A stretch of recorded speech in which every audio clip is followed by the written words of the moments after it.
I'm here for training, just to know what is the function and all the related for service and spare parts are all about the how compressors, how they work, what they need to do for fixing and all around about service. It's very interesting and very helpful. It gave us all the tools about how to do the work, the proper work for maintenance, to do the best way, and all the tips around the service and all the what we need about spare parts and function of the compressors. How products in general, I think they are very specialized compressors.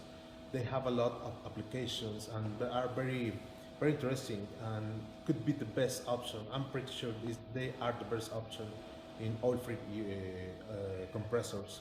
Customers have a lot of possibilities to do to get the best solution for them.